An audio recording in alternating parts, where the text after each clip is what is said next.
Cyber నేరాలు కొత్త పుంతలు తొక్కుతున్నాయి. సుప్రీంకోర్టు జస్టిస్ పేరు చెప్పి రిటైర్డ్ ఇంజనీర్ నుంచి కోటిన్నర కొట్టేశారు సైబర్ నేరగాళ్లు. నకిలీ కోర్టు సృష్టించి నకిలీ జడ్జిని ప్రవేశపెట్టి డబ్బులు గుంజేశారు. వనస్థలిపురంలో నివాసం ఉంటున్న మాజీ సైంటిస్టుకు ఫోన్ చేసి ఓ కేసులో మీ పేరు బయటకు వచ్చిందని భయపెట్టారు. కేసుకు సంబంధించి విచారణ సుప్రీంకోర్టులో జరుగుతోందని చెప్పి హడలెత్తించారు. జడ్జి కేసును స్వయంగా విచారిస్తున్నారని చెప్పి కోర్టు సెటప్ అంతా సెట్ చేశారు. జడ్జి వీడియో కాల్ రాగానే నమస్కరించి మర్యాదగా మాట్లాడాలన్నారు. కొన్ని నిమిషాల్లోనే నకిలీ జడ్జి వీడియో కాల్లోకి వచ్చి కేసు తీవ్రంగా ఉందని, అరెస్ట్ చేయాల్సి ఉంటుందని హెచ్చరించాడు. కేసు విషయమై డబ్బులు సుప్రీంకోర్టు అకౌంట్లో జమ చేయాలని చెప్పాడు. ఈ డబ్బులు కేసు అయిపోగానే తిరిగి వస్తాయంటూ నమ్మించాడు. నకిలీ జడ్జి చెప్పిన విధంగా డబ్బులను బ్యాంకులో డిపాజిట్ చేశారు రిటైర్డ్ సైంటిస్ట్. మొత్తం 1,50,00,000 డిపాజిట్ చేశాడు. డబ్బులు తిరిగి రాకపోవడంతో జరిగింది మోసమని గుర్తించి రాచకొండ పోలీసులను ఆశ్రయించాడు బాధితుడు.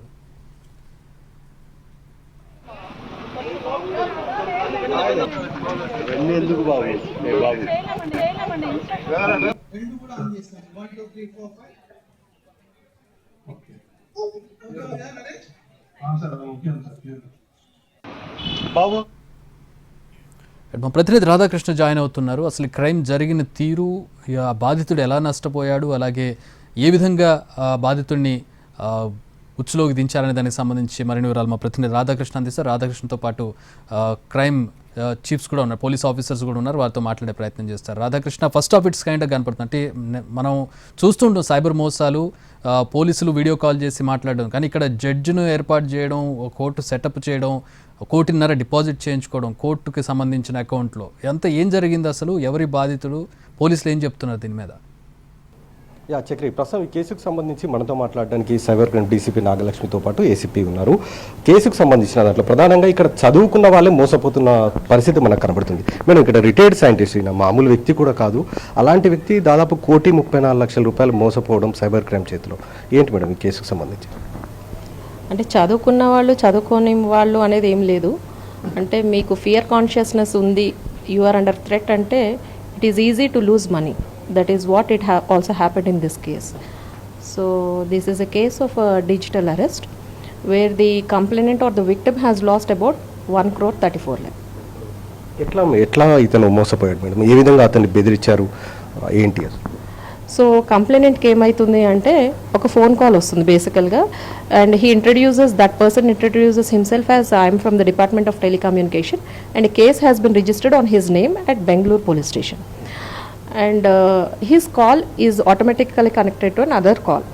ఆ కాల్లో అతను ఏమని ఇంట్రడ్యూస్ చేసుకుంటాడంటే, I'm a police officer who is investigating a particular case related to human trafficking where we have got an accused, and అతని పొజిషన్లో మీ ఆధార్ కార్డ్ నెంబర్ మాకు దొరికింది.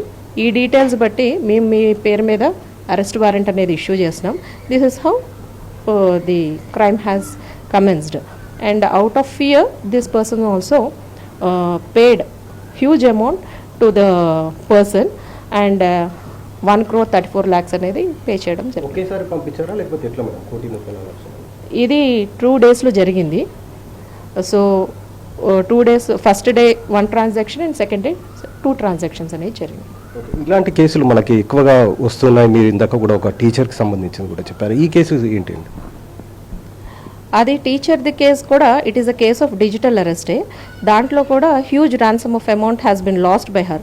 బట్ ఇమీడియట్గా ఏమైంది అంటే, that beauty of that case is that she got to her consciousness and immediately over phone మాకు వచ్చింది police స్టేషన్కి, ఇట్లా అయింది అంటే. Then we pushed her actually to 1930. That is how we could able to recover her major amount actually. So that is the beauty of that case actually. మనం ఈ cyber క్రైమ్లో చూస్తే ఎక్కువగా సామాన్యుల కంటే ఎక్కువ కూడా సాఫ్ట్వేర్ ఎంప్లాయీస్ కావచ్చు, ఇప్పుడు సైంటిస్టు, టీచర్లు, బ్యాంకుల్లో హ్యూజ్ అమౌంట్ ఉన్న వాళ్ళే పోగొట్టుకుంటున్న సంఖ్య ఎక్కువగా కనబడుతుంది. ఇలాంటి వారికి మీరు ఏం చెప్పాలి రాజే సైబర్ క్రైమ్ డీసీపీగా? సో దీస్ డేస్ ఈ ట్రెండ్ ఎట్లా కనిపిస్తుంది అంటే సొసైటీలో, ఇదివరకు మనకి ఏదైనా శాలరీ కానీ ఇన్కమ్ కానీ వస్తే we use to count it and keep it a side. ఇప్పుడు అది కాదు. మన బ్యాంక్ అకౌంట్లో ఎలా పడుతుందో తెలియదు, ఎట్లా పోతుందో తెలియదు, ఎట్లా ఖర్చు పెడుతున్నామో తెలియదు, అట్లా ఉంది. అంటే it is just click of button. So one should know, ఏదైతే వాళ్ళ బ్యాంక్ అకౌంట్ డీటెయిల్స్ ఉన్న ఫోన్స్ కానీ ఏదైతే wherever it is, you should be very safe with that phone, with that gadget, even with your family members also per se. I don't say that family మెంబర్స్కి మీ phone ఇచ్చేయండి, మీ OTPs చెప్పండి అని కూడా చెప్పండి. That there are few instances where that cases కూడా మాకు report అయినాయి. బట్ ఈ పర్టికులర్ కేసులో ఏమైంది అంటే ఫోన్ కాల్ రావడము, ఈయన ఫియర్ కాన్షియస్లోకి వెళ్ళిపోయి అతను ట్రాన్సాక్షన్ అనేది చేయడం జరిగింది.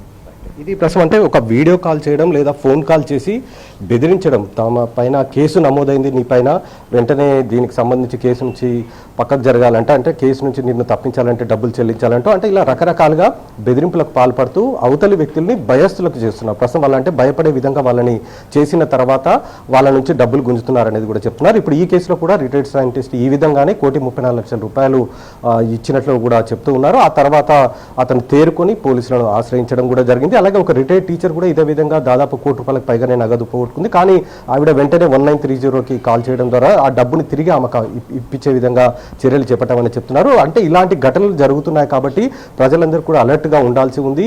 ఎవరైనా సరే గుర్తు తెలియని వ్యక్తులు ఫోన్ చేసినా లేదా ఇలా కేసులు పోలీసులు అని చెప్పినా కూడా భయపడాల్సిన అవసరం లేదు. స్థానిక పోలీసులను కానీ లేదా సైబర్ క్రైమ్ కానీ అప్రోచ్ కావాలనేది ప్రస్తుతం అయితే అధికారులు చెప్తున్నారు. Chakri. Alright, thanks for the updates Radhakrishna.